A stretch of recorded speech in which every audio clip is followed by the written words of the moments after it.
Assalamualaikum warahmatullahi wabarakatuh. Perkenalkan, nama saya Amelia Nur Syafitri dari kelas 12 IPA 5. Di sini saya akan membahas tentang kimia unsur periode keempat.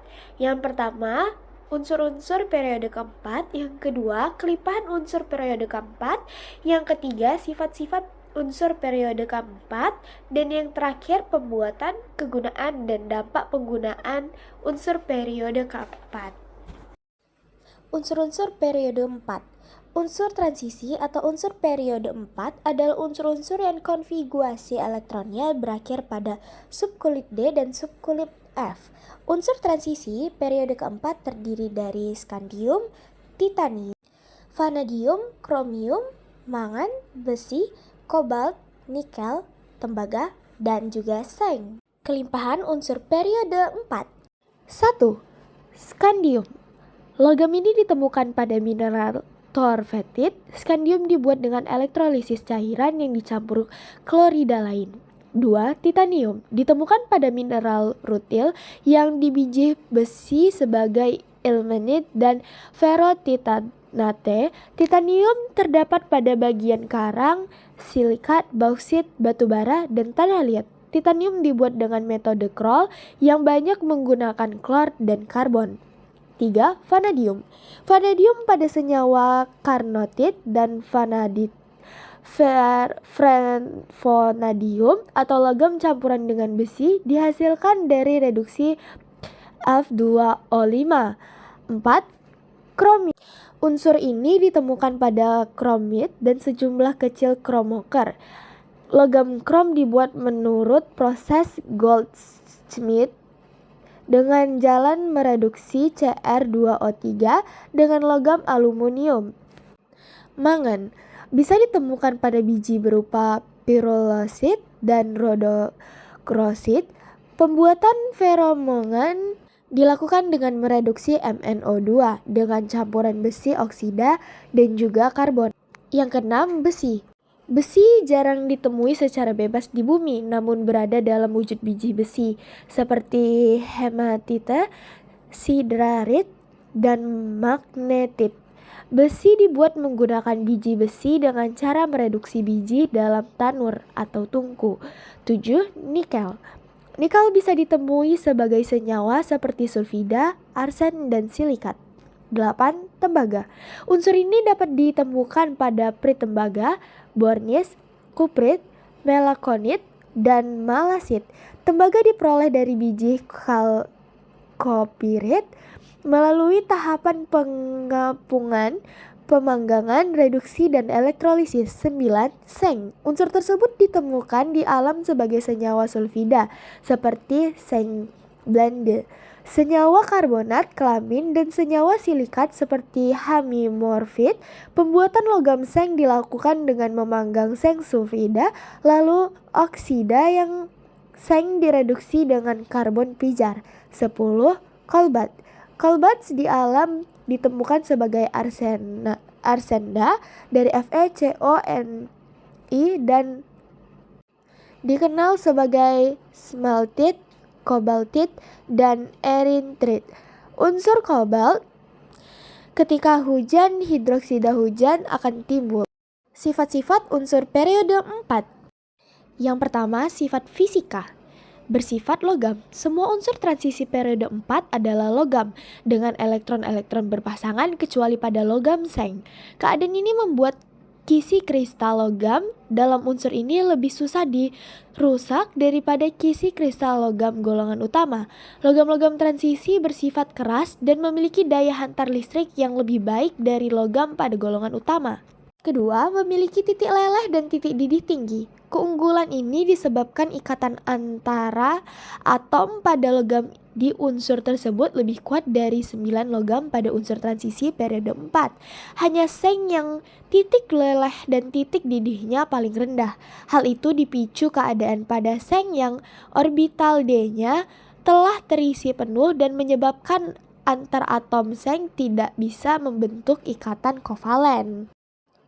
Ketiga, memiliki sifat magnetik. Dalam unsur transisi periode 4, logam-logamnya bersifat magnetik. Sifat magnetik ini dapat berupa paramagnetik, diamagnetik, dan ferromagnetik. 4. Jari-jari atom lebih besar dan tidak teratur dari kiri ke kanan. Keadaan ini dipengaruhi banyaknya elektron 3D yang saling tolak-menolak sehingga memperkecil gaya tarik inti atom terhadap elektron. Elektron pun akan lebih menjauhi inti atom dari jari-jari atomnya lebih besar. 5. Ion berwarna. Hampir semuanya sama tingkat energi elektron pada unsur transisi, memicu munculnya warna pada ion-ion logam transisi. Elektron akan bergerak pada tingkat lebih tinggi dengan menyerap sinar tampak. Lalu selanjutnya sifat kimia. Yang pertama, memiliki harga potensial di elektroda negatif, kecuali pada Cu. 2. Semua unsur transisi bidang membentuk ion kompleks. Ion kompleks adalah struktur yang menunjukkan kaitan logam dikelilingi dua atau lebih anion atau molekul netral yang dinamakan ligan. Yang ketiga, pembentukan ion kompleks. Semua unsur transisi dapat membentuk ion kompleks, yaitu suatu struktur di mana kation logam dikelilingi oleh dua atau lebih anion atau molekul netral yang disebut ligan. Antara ion pusat dengan ligan terjadi ikatan kovalen koordinasi, di mana ligan berfungsi sebagai basa Lewis atau penyedia pasangan elektron. Lalu selanjutnya sifat fisis. Yang pertama, sifat logam. Kecuali seng logam-logam transisi memiliki elektron-elektron yang berpasangan. Hal ini lebih memungkinkan terjadinya ikatan-ikatan logam dan ikatan kovalen antar logam transisi. Yang kedua, titik leleh dan titik didih. Unsur-unsur transisi umumnya memiliki titik leleh dan titik didih yang tinggi karena ikatan antar atom logam pada unsur transisi lebih kuat. Yang ketiga, sifat magnet. Unsur-unsur logam transisi periode keempat memiliki 3 sifat magnetik, yaitu yang pertama dinamomagnetik, yaitu tidak ditarik oleh medan magnet. Yang kedua, paramagnetik, yaitu sedikit ditarik oleh medan magnet. Dan yang terakhir, ferromagnetik, yaitu sangat kuat ditarik oleh medan magnet. Lalu yang terakhir, jari-jari atom. Dari kiri ke kanan, jari-jari atom unsur-unsur transisi periode keempat tidak teratur. Hal ini disebabkan oleh banyaknya elektron-elektron 3D yang saling tolak-menolak sehingga memperkecil gaya tarik inti atom terhadap elektron-elektron. Kegunaan unsur periode keempat. 1. Skandium.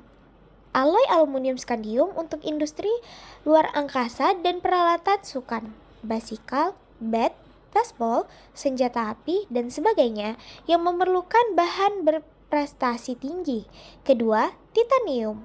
Sebagai bahan konstruksi, sebagai badan pesawat terbang dan pesawat supersonik karena pada temperatur tinggi tidak mengalami perubahan kekuatan. Yang ketiga, vanadium. Kegunaannya yang pertama untuk membuat peralatan yang membutuhkan kekuatan dan kelenturan yang tinggi seperti permobil dan alat mesin kecepatan tinggi. Yang kedua, untuk alloy tahan karat dan baja untuk peralatan. Yang keempat, krom untuk mengeraskan baja, pembuatan baja tahan karat. Yang kedua untuk pelapisan logam dan yang terakhir untuk katalis. Selanjutnya, mangan. Kegunaan yang pertama untuk panduan logam dan membentuk baja keras yang digunakan untuk mata bor pada pemboran batuan. Yang kedua sebagai depolarizer dan sel kering baterai dan untuk menghilangkan warna hijau pada gelas yang disebabkan oleh pengantor besi. Yang keenam, besi. Kegunaan yang pertama sebagai bahan utama pembuatan baja. Yang kedua, digunakan bahan cat seperti cat minyak, cat air, atau cat tembok. Yang ketiga, Fe2O3 sebagai bahan cat dikenal nama meni besi dan untuk mengkilapkan kaca.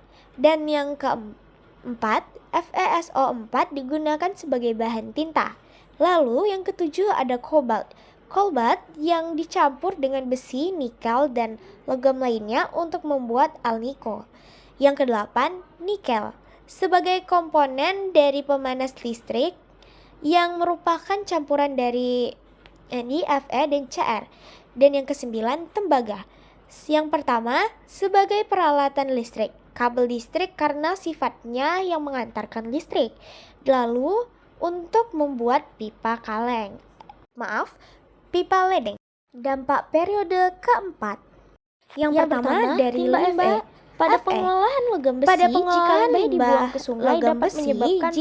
dibuang ke sungai dapat menyebabkan pertumbuhan fitoplankton yang tidak terkendali. Hal ini menyebabkan penurunan kadar oksigen dalam air. Hal ini menyebabkan penurunan kadar oksigen dalam air sehingga akan mengganggu pertumbuhan ikan dan hewan air lainnya. Dalam penyamakan laut, kulit.